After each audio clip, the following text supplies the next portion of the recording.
brick by boring brick, celebrating the small wins.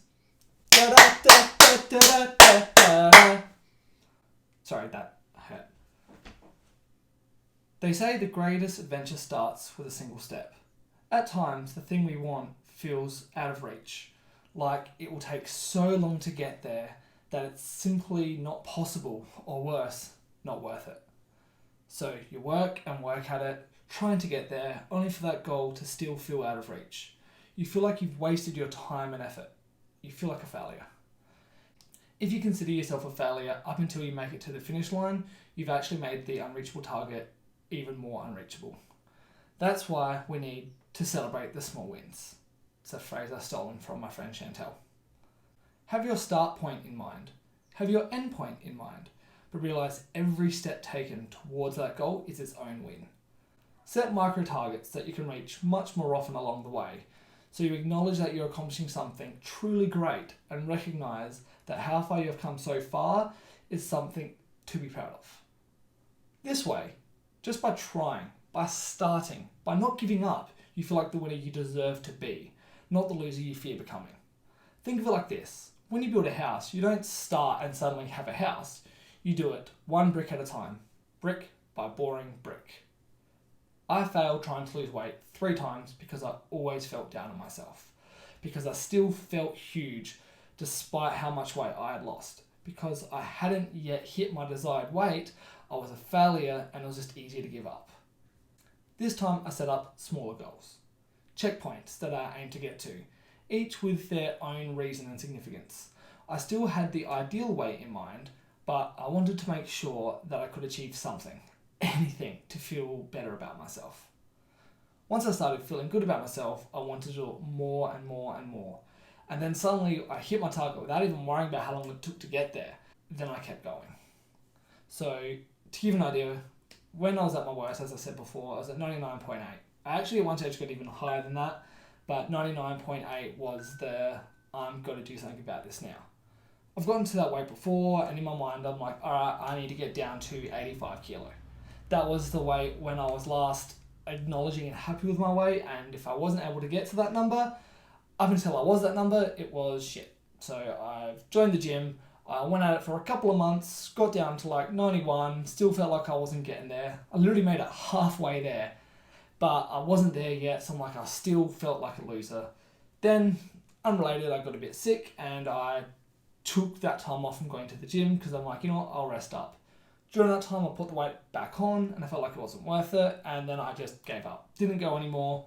The weight stacked on and got worse and worse and worse. There are other times where I, again, got up to around the 100-ish mark. I wanted to get down to 85. In my mind, that was the number where I'd be happy, so we'd go for walks.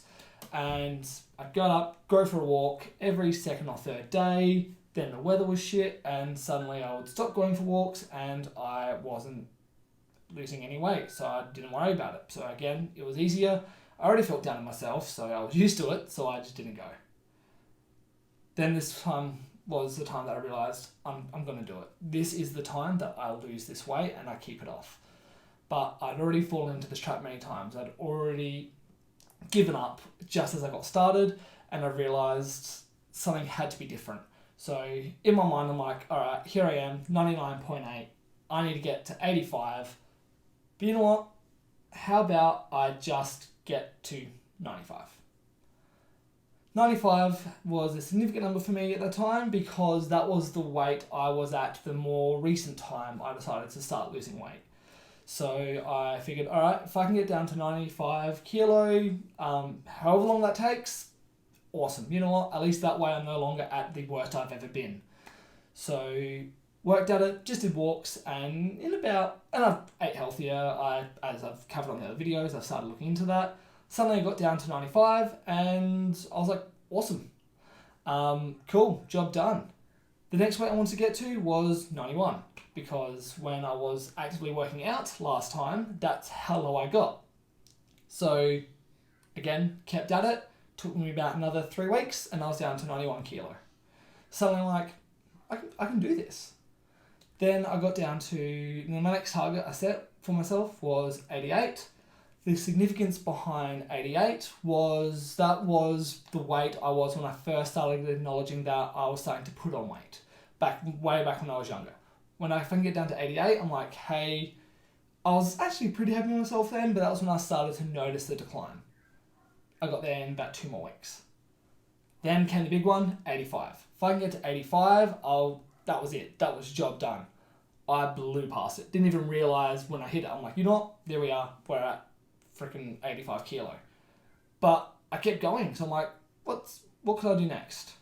Then I figured, what was I when I was going through school? In school, I was fluctuating between the 8s of 79 and 82. So let's get down to 82. If I can get down to the weight I was at high school, I knew I was actually no longer just losing weight, but I was actually healthy and I was fit. And I got down to 82. Then, of course, let's go 79. That was when I was at my lightest and fittest at high school. And I'm like, you know what? Awesome. Got there. 3 weeks later, 79. Then my next number was 75 because I'm like, my body cannot be 75. If you told me a year ago that 75 was doable, I'll be like, you're crazy.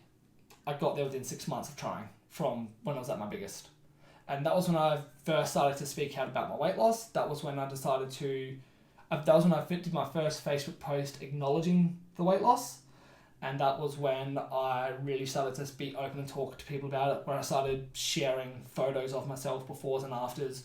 That was when I started buying a new wardrobe that actually showed that I'm a smaller guy now.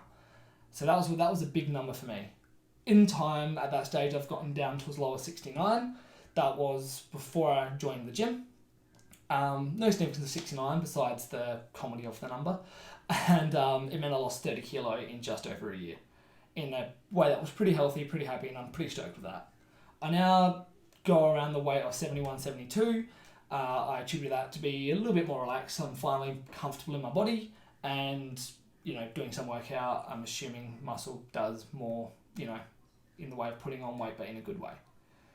So yeah, that was my personal story on how I decided to tackle celebrating the small wins as a way to make my biggest change. Now, you can apply this to everything. I generally recommend that being the way a lot of people that want to lose weight within a fair and reasonable time should look at it, because that's what's worked for me. But you can apply this to anything. You can apply this to hobbies. You can apply this for a job you aspire to get to. End of the day, when you walk into a job, you've got your dream job in mind. You're not going to walk in and take that job you want by the scruff of the neck. You start at the bottom. So set yourself these goals on where you want to get to in progression, and maybe that will make you appreciate the job you're doing more, and maybe you'll be more willing to stick it out. If this is you want to start a business and you think, well, I want to get this business I start to this level, you're not going to start there, are you? You're going to start down here. That doesn't mean as you work your way up, you're failing. It actually means you're succeeding, you're winning. Just remember, just because you're not where you feel like you need to be, does not mean that you're not on your way there. Hey guys, just so you know, this is a new style video I'm trying to do. It's a little bit less personal. Yeah, I do cover my own personal story, but I'm trying to put out a bit more of a general feel that anyone can use. I'm also going to try and keep these videos less than 10 minutes. Got a couple more in mind, more on the inspirational side, or not inspirational, more motivational side, focusing more on how to live a better life and what I feel like I've achieved. Something a bit more motivational, inspirational. Just stuff that people can use that if they feel like they're having troubles being more positive in their life, just methods that I've taken on, because I used to be very negative to the point that I was pretty known for around the workplace. A few people, their favourite thing to do was point out how negative I was, and they were right. And I've tried to become a much more happier, positive person, and I'm going to try and share those methods I used. Short, quick videos, all less than 10 minutes, and not too personal. I'll always add my own personal story to it, but I want it to be more focused on the message, not me, because I spoke about myself enough a lot back in the day with the previous videos. You've probably sick of hearing about me. Alright guys, thanks. See you next time.